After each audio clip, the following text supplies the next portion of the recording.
hello, hello, as Ed Dutton might say. He hasn't said yes to me yet. But I'm known for not taking no for an answer.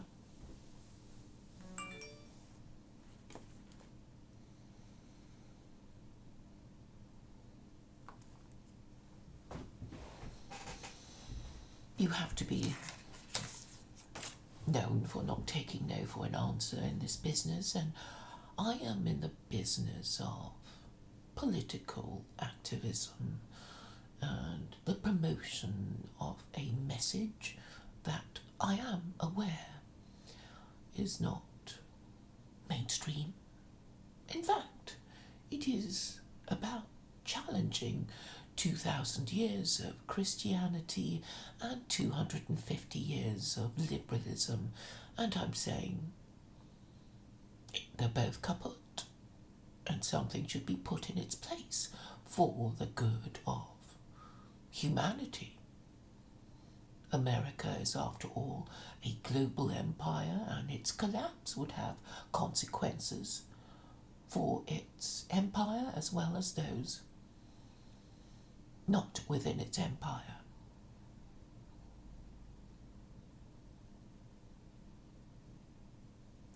Imperial collapse is always preceded by moral collapse, and moral collapse doesn't take place immediately. Centuries go by before a civilization, an empire, and a religion fail. And these events are not exactly coincidental. One happened slightly before the other or after the other, and it's hard to really work out what actually happened, unless you have a think about it, have some knowledge of history, of the culture, of human nature, and these are things that I take an interest in and have considered more than others. I've certainly considered more than others with a bigger channel than mine, and I think I should be allowed, I should be invited to be a guest to explain my ideas.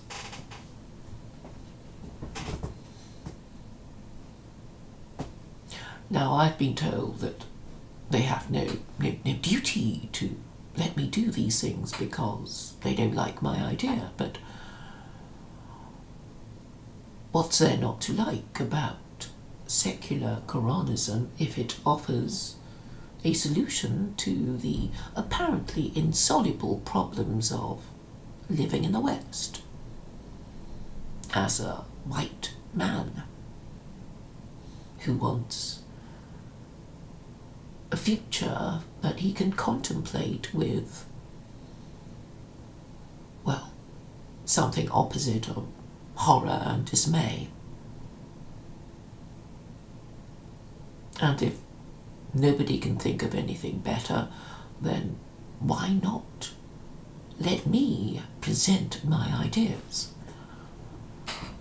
This seems to be a logical thing to do. If you are a political commentator, you have a duty to comment on what ideas are going round. You are not really the official censor or the unofficial censor. In terms of entertaining your subscribers, you should have me on as a guest to discuss and challenge my ideas. But it seems these moral pygmies are not capable of this. And it has been pointed out to me that I shouldn't call them moral pygmies and morally compromised, and, well, I certainly won't call them that on their channel. Why would I? It would be distracting and inappropriate.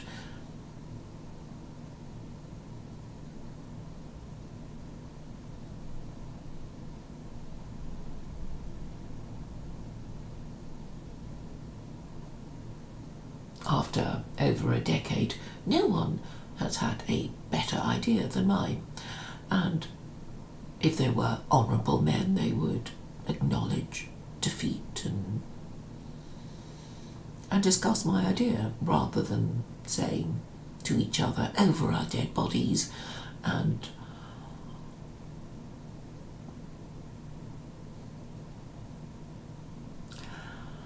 I think the problem with them is that they are mostly unmarriageable men with no children and no investment in the next generation. So that is the nature of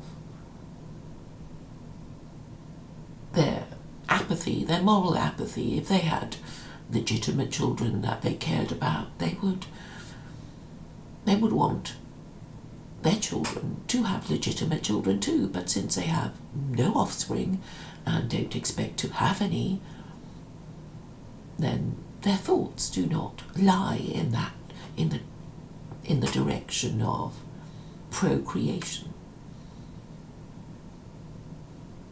Ed Dutton is a married father though, but he's probably not known for his intellectual honesty. He knows that by allowing me on his show, he would in some way be conceding his intellectual authority. I don't have to appear on his show. Anyone with a bigger channel will do. Or anyone with greater intellectual authority than me should have me on. Is there no one with greater intellectual authority than me? That's quite a thought, after all. The West is known for its global empire. Surely somebody must have greater intellectual authority than little old me.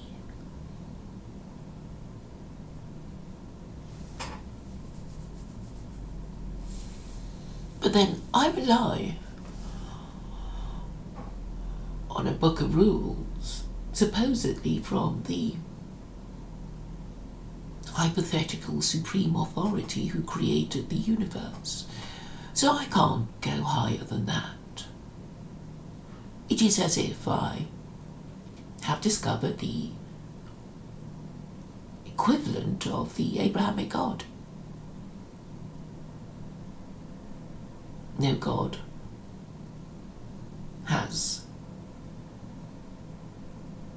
more powerful qualities than the Abrahamic God. And since I rely on the revelation of the Abrahamic God, no one really can challenge me. I do command intellectual authority. You can challenge me by saying, I've got an alternative interpretation of the Quran that is better than Claire's. Yes, you could. And then we can have it out, couldn't we?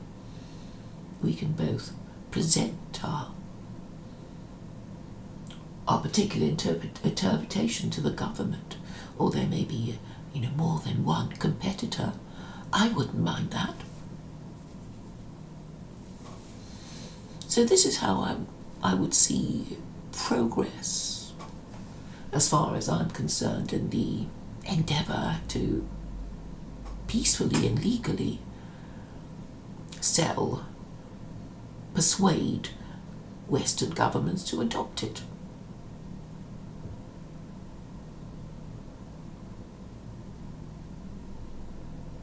I expect honourable men to discuss my idea and entertain its viability. How disgraceful is it that no man can be found in the West who is able to challenge my idea, to question it, because they fear that if they only so much as discuss secular Quranism, it would, well, what do they think would happen? they're basically passing it upwards, you know. If all the others with a bigger channel decided to allow me on their channel to discuss it, then eventually the BBC and the CNN and all the others will have to discuss it. This is what I envisage. Perhaps they have been told by the CIA or some authority from the security services not to allow me on their channel, and this means that they're not honourable men. They say they care about their race, they care about their nation, but they're too frightened to discuss the apparently ridiculous ideas of little old me. So what is it really? What is really happening in the minds of these intellectual and moral pygmies? Perhaps I shouldn't say that. I will certainly stop saying that if I am invited as a guest to explain my ideas and obviously be asked questions about it. I will focus on the latest objection to my idea in that it's not British. How can it not be British? I'm in Britain. If adopted, it would be adopted by the British government. How would it not be British? So that objection can be brushed off, as one would brush off an insect.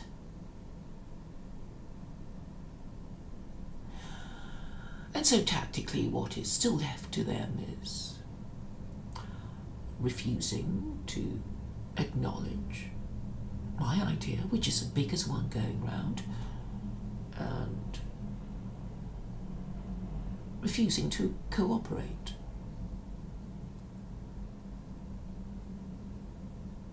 They have their subscribers. Their subscribers will know about me.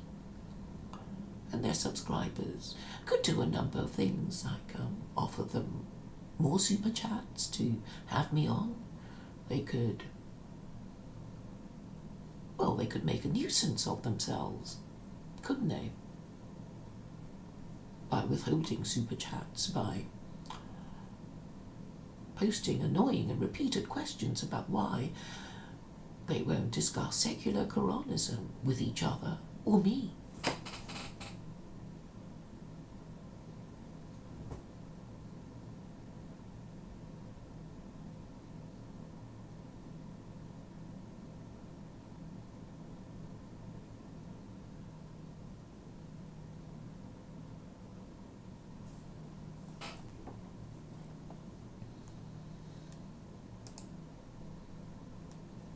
It's interesting that there's only been one concurrent viewer, but perhaps my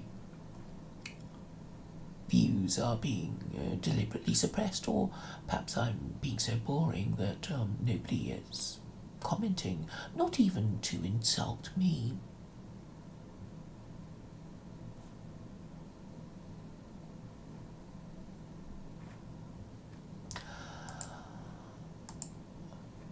So I'll just talk about, well, I'll respond to the notifications that I've had so far from my videos.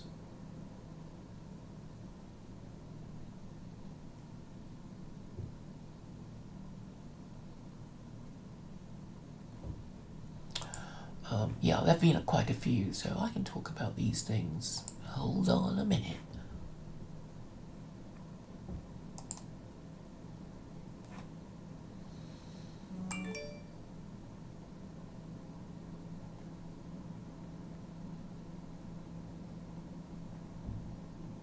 So the objections to secular Quranism by somebody called Joe is as follows. He only posted it 5 minutes ago. He says, the Islamic Empire rapidly swept Spain, all the way to India, and now Indonesia, on track to conquer Europe this century, is carving down through Africa, and the media hardly mention it. It indeed has a global empire, just not in the same way as the Europeans did, because they lost the military supremacy. Okay, so this comes from a discussion on the video I had of leading the keyboard army to get myself on the channels of Dutton and Millennial Woes. So I'll put that in the chat in case you want to go there. Why is it only one concurrent viewer? Is it because only one member of the security services is watching me? If so, hello. I do want to talk to the state. I do want to make life easier for the government. I am offering to help all kinds of people with difficult jobs to do, because they're thinking in the wrong way and they can't think in the right way because they are too frightened. But I hope to make it easier for you by raising the issues and addressing them in my own way. So Joe has been complaining about the violence of Islam and its imperialism, and I countered him with saying,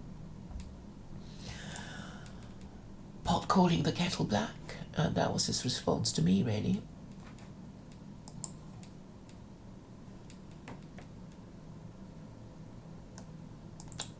Dual Citizen says Christianity is superior because of its architecture. Well, the purpose of any religion is its moral system, and its moral system should be judged on its ability to keep a group in existence and apart from others.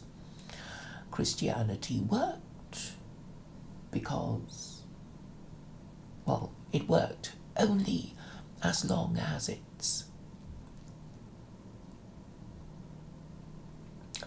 Christians practiced monogamy, and in the last 50 years they stopped. And this is testament to the power of the practice of marriage in keeping your society stable, and what happens when you don't practice it.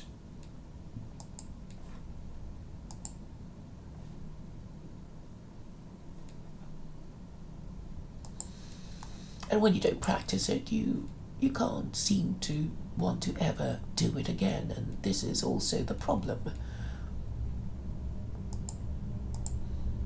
Let's go back to my more comments.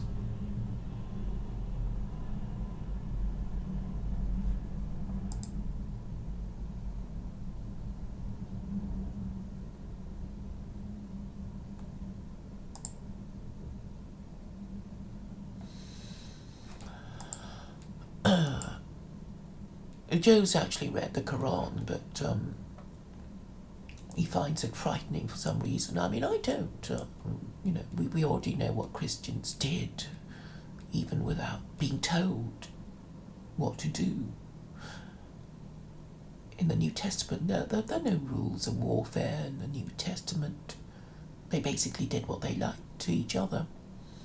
The Quran has very definite rules of how to treat prisoners of war, and Joe has chosen to concentrate on, a few battle orders in chapter 9 and say that is testament to the evil and violence of Islam, as if Christians never ever killed each other. He's obviously not aware of the European wars of religion, or the wars which are also known as the wars of the Reformation. No, it's really pot calling the kettle black, and rather undignified. you can dish it out, but you can't take it.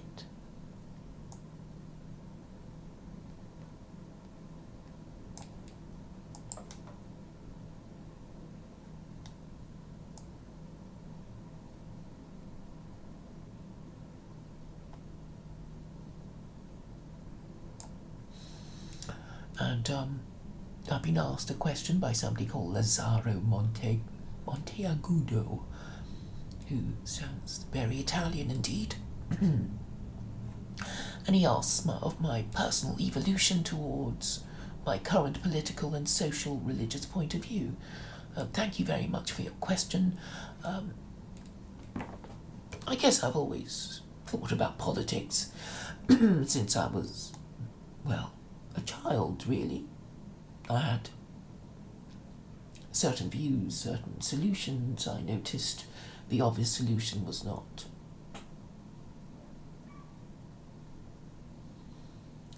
wasn't chosen, wasn't done. And I asked those reasons for it. So, where I am now is a consequence of all my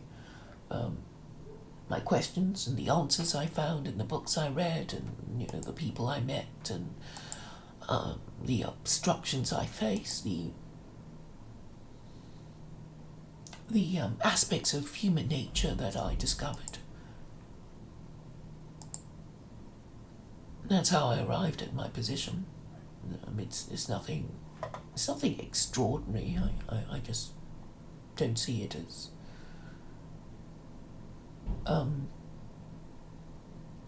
odd, really. All the obvious questions that occurred to me, I asked and found out the answers myself.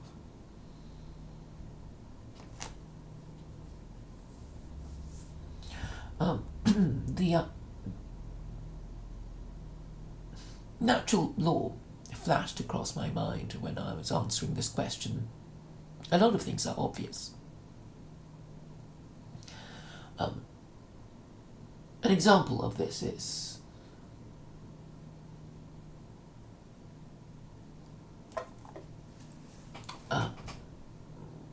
the world around us. We look around and we see the world, we wonder who might have created it. And eventually we get to God. If there was a creation, then there must have been a creator, and that creator is the most powerful being imaginable.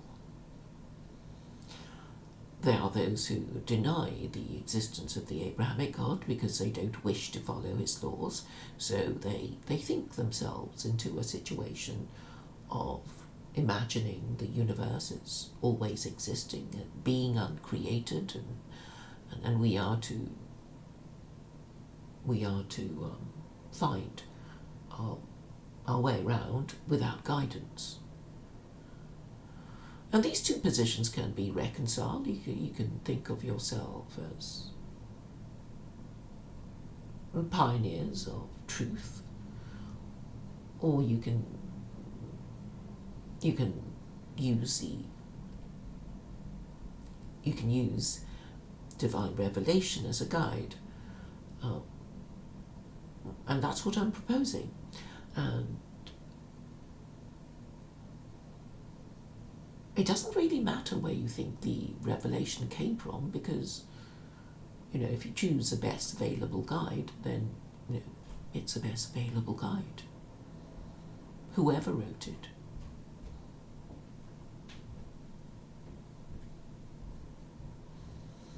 So there's no contradiction between one perspective and the other. You always choose the best available guide, and why not use the best available guide? And whether you believe in God or not,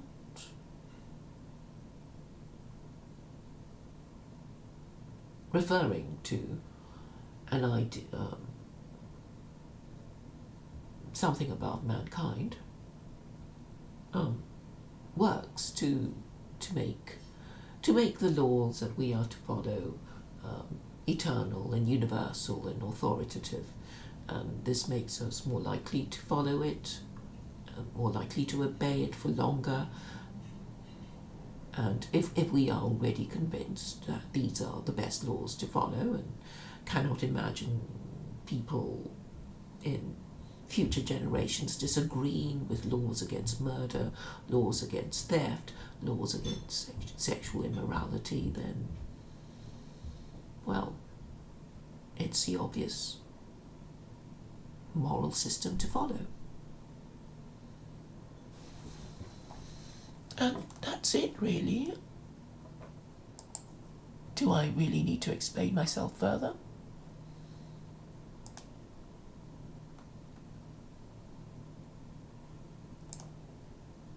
Why the Abrahamic God, I suppose, is the next question.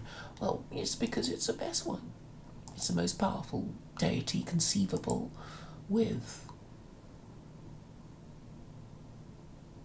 a book of rules that everybody has heard of. And even if they don't like it, they will have heard of it and recognise its moral and intellectual authority. And the fact that not everybody likes it makes it fair enough.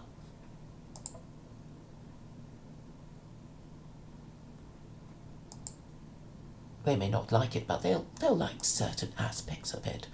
I know that, the temptation will always be to just follow the bits they like and ignore the bits that they don't.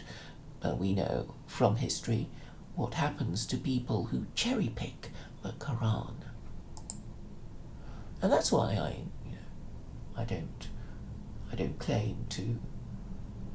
I mean, I would have to say I follow the whole book, because if I don't, then it would be, my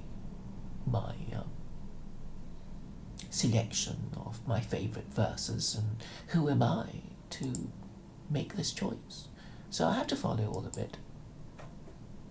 All the do's and don'ts anyway. I don't follow you can't really do anything with promises and stories. You cannot only follow the commandments and the prohibitions. And that's all I want to say on the matter. Thank you for your attention.